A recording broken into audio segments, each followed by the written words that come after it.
Hey guys,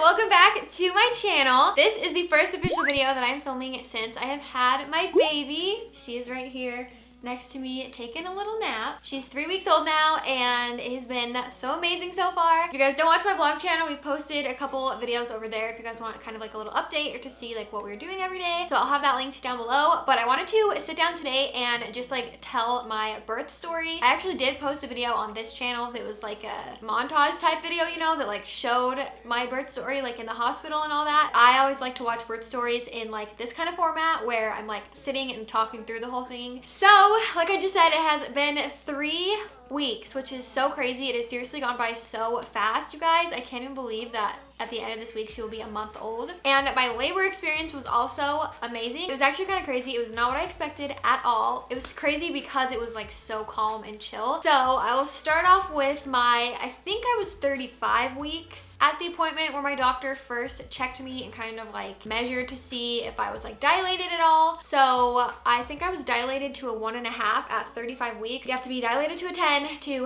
have your baby. So sometimes you'll start dilating like a little bit early. I had kind of felt like she was gonna come early, but I didn't want to like have my hopes up for that because especially at the end of pregnancy, it is very hard. So I was very surprised at my 35-week appointment that I was already dilated to a 1.5, and I think I was like 80% effaced or something. And the baby was also pretty low. She was like already in the position and really low. Then a week later at my 36-week appointment, I think I was dilated to like a 2 maybe. I honestly like can't remember, but point is I was dilating early and my doctor was really sure that the baby would also come early. He didn't think I would make it to 40 weeks. Then the next week rolls around and it is my 37-week appointment, and I actually saw a different doctor this time just because mine was gone or something. But she checked me and I think I was at a 3 and I was like almost all the way effaced. So my body was getting ready to like have the baby. After she checked me, I was bleeding a little bit. So we actually went over to labor and delivery. She told us to go there and like get monitored. So during week 37, which is pretty early, we had to go. This is like not really part of the birth story of like actually having the baby. It's kind of like the backstory. I had the baby like a few days after this all happened. Anyways, we went to the hospital. It was a Wednesday. We got monitored for a little bit. There's like blood vessels and stuff down there, so they think that one of those just like popped and that's why I was bleeding. So I didn't have the baby that day, and I remember thinking she cannot come today because I have not went and got my nails done. They were like so bad, and I think one of them was like broken or something. Parker and I both had a few big things to do before the baby came, just like certain work stuff we wanted to get done and like certain videos we wanted to film. I also had a photo shoot the next day that I really couldn't miss. So that was Wednesday. The photo shoot was Thursday. Friday was gonna be our last day of like getting all of our work done that had to be done before the baby. So the earliest that we like wanted her to come was Saturday if she was gonna come early. And you guys, that is when she came. So after getting monitored at the hospital, everything was good. We got to go home. I did my photo shoot Thursday, my work Friday. Then Saturday came and I turned a new week every Friday. So that Friday I had turned 38 weeks. So I had my baby at 38 weeks and 1 day. So that morning we went and I think we got like Chick-fil-A breakfast or something. And then when we got back on that Saturday, August 17th, I was just like laying on the couch and I kind of started feeling like some period-like cramps. And if you guys have heard of Braxton Hicks contractions, they're kind of like practice contractions, but basically it just makes your whole stomach gets really tight and really hard. So I thought that when I was having contractions, it would be like a mix of that and like period cramps or something. I just thought that I would kind of like know what it feels like. I did not. So I think I started having the contractions around like 11 a.m. and I told Parker about it, but again, it was just like period cramps. They would kind of like come and go. So it sounds like it would be obviously contractions, but it wasn't really hurting very bad. And honestly, I've never had a baby, so I didn't know what contractions felt like. And I also have really, really, really bad period cramps. So even though my pain tolerance is very low, I feel like my cramp tolerance is like kind of high because I'm used to having like really bad cramps, you know? So I told Parker that I was kind of having these like weird pains, and the doctor had told us like at our previous appointment that if I was having contractions, the time to go to the hospital is when they are 5 minutes apart, lasting 1 minute, and that's happening for like a full hour. So he was like, babe, you need to get like the contraction timer app and be timing all this stuff. And once I started timing them, I had also been reading, I have like all those pregnancy apps, you know, and I think I had been reading something about like false labor and how you're like not supposed to go to the hospital. I really just didn't want to go to the hospital to get sent home. It's like not a big deal if you do that, but I really just wanted it to be that when we like went to the hospital hospital. We knew that I was in labor and we knew we were gonna have the baby, so that I wasn't like all excited and then we just get sent home. So I was thinking that I didn't really want to go to the hospital, and I'm actually looking at my contraction app right here. This is what like really threw me off and made me think that I was not in labor at all. They were super inconsistent. Some of them were like 2 minutes apart, some of them were 5, some of them were 1. They weren't really lasting a minute. It's like 30 seconds, 20 seconds, 40 seconds, 50 seconds. I definitely thought this was not real labor, but they did start to get a little bit more intense. So I decided, just to be safe, let's go to the hospital. We can just get it checked out, because if these weren't contractions, I wanted the nurses to tell me like this is not what to watch for. So this was around like 1:30. So I'd been having the contractions for a couple hours and we decided to go to the hospital. I hadn't eaten lunch yet, and I don't even know if I had eaten breakfast. I think literally all I had that day was like Chick-fil-A hash browns. And I read everywhere that you should eat before you're in labor, because when you're actually like admitted and in labor,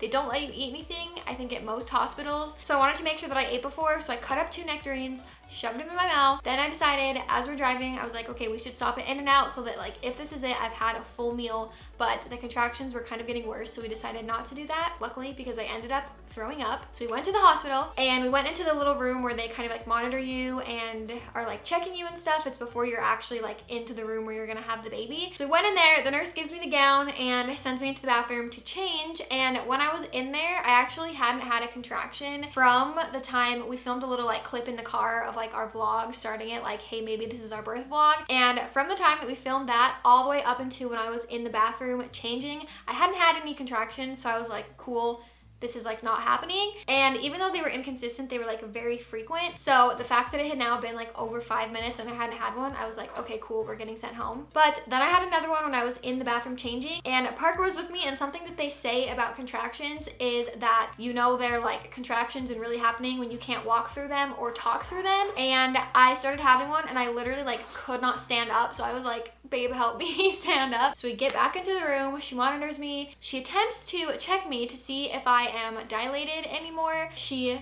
literally said, her exact words, she was like, I can't feel your cervix, you might be at a 10. And honestly, the only reason I even went to the hospital was because you can't get an epidural after like, I don't know what point it is. I don't know if it's you're like dilated to a certain point, but there is a point, I think, where it's like too late for you to get the epidural, and I really wanted one of those. So I was like, just to be safe, let's go to the hospital, because if somehow it ended up being like too late to get the epidural, then that is like not okay with me. So when she said that I might be at a 10, I was like, okay, great, it's definitely too late to get that. But she was like, I don't really know for sure. I'm gonna send in another nurse to check and see. So she sends in another nurse. This one checks me and says that I was at a 6.5. And again, you have to get to a 10. So I was like pretty far progressed already. And so they asked me if I wanted an epidural. I said yes, and they said, okay, we're gonna get you checked into a room. So they officially admitted me, and the contractions at that point, literally it was like right when I got to the hospital, started getting a lot stronger, where I actually was in like a lot of pain and like could not even deal. So the timing of everything was so crazy, because if I had been at home, like I literally was at a 6.5 when I got to the hospital. That is so far along. Like right when I got there is when I was in so much pain. So if I had been at home, that would have just been like the worst thing ever.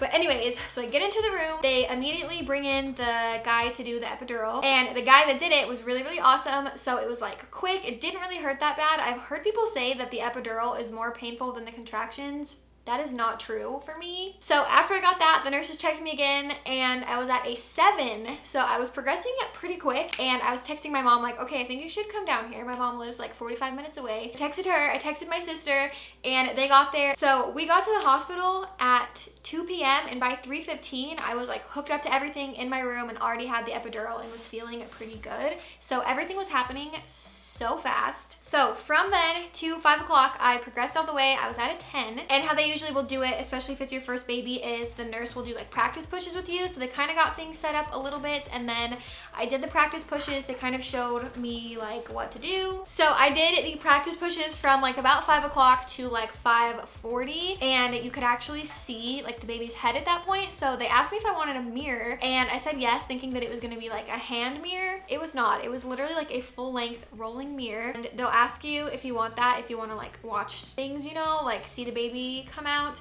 and it can give you motivation to like be pushing and actually like see something happening. I know a lot of people would not want to see, but it was so cool. Like it's crazy. It is amazing. So after I did my practice pushes, the doctor came in at like 6-ish, and that's when I started like doing the real pushes. I had Cove at, did I even say her name? This is my baby Cove. I had her at 6:15, so I only like actually was pushing with the doctor for like 15 minutes, then she was out, and it was crazy. And people say with the epidural that you feel like pressure, but you don't really feel any pain. And I honestly didn't really feel any pressure down there until her head was like almost out. Like even when the nurse came in and checked me and said that I was at a 10, I didn't feel any different than I did when I was like at a 7. So I really didn't feel any pressure until I had already been pushing it and she was like almost out. And then they were like, hey, like take a breath and like let's wait a second. And I was like, no, I feel like I need to push now, so I could like actually tell. And I'm so happy that my mom was in the room, because she, if you guys watch the birth video, you can hear her being like, hey, like open your eyes, look, there's your baby, because I was closing my eyes when I was pushing for like whatever reason, and I opened them like right when she came out. And so it was so crazy to like see this baby coming out of your body. It's the craziest thing in the world. So I'm so happy that my mom was in there. I had Parker, my mom, and my sister in the room. So after she came out, they put her on my chest and kind of like dried her off a little bit, and I got to just like hold her. I thought for sure that I would immediately like burst into tears, and I did cry, but it was like, I don't even know the feeling. It was so just like peaceful and happy that I just know, you like can't really describe it. Like that's what everyone says, but it was just such like an amazing feeling. It literally is like heaven on earth when they like put your baby on you for the first time. I just felt so happy and so in love with her. And Parker was crying. I thought for sure that I would be like literally bawling when I saw Parker crying, but I just was like so happy. So while I was holding her, the doctor was like, they deliver the placenta and all that stuff. I thought for some reason that I didn't tear. I thought that I would know if I did, like when it happened. I thought I would like hear it or something or feel it. So I was very excited, and then the doctor said, okay, I'm just gonna check for any tearing. And sadly I did tear. I had 3 different tears. I think she said 2 of them were like superficial. I don't honestly even know what that means. I think it means like not that bad, but let me tell you, it still freaking hurts. And then the 3rd tear was an internal tear, so it was like on the inside. So she like sewed up all of those, and the stitches are supposed to dissolve, I thought, but they're still there. 3 weeks later, I'm gonna make a whole like postpartum video, probably on my vlog channel. So the doctor finished up sewing me up. I think that literally took like 40 minutes. It was a while. And then once everything was all finished, they switch you over into a different room that's in like the mom and baby unit instead of the actual like labor rooms. I did use a wheelchair to like move from one room to the other, but I was able to like get in it by myself. So I think my epidural had like worn off by then, and I got from like the wheelchair into the bed. Like they were definitely helping me, but I could like be on my own feet, you know? So we switched rooms, kind of got everything set up, and I had the baby at 6:15 p.m. So at this point, I think it was like maybe 9 or 10 or something, like kind of later in the day, and we were getting ready for bed. So then we were just by ourselves, which was nice. The nurses did come in, I think every like 2 or 3 hours to like check you and do your vitals and stuff. And a lot of people talk about how the nurses will like push on you, like come and push on your stomach to like check your bleeding and all that stuff, and it hurts, and it definitely does, but it was only like once or twice that they did it like really hard where it hurt. And then after that, it was like a little bit softer and like wasn't really hurting as much. But I will talk about kind of all that stuff in my postpartum video. Anyways, we went to bed.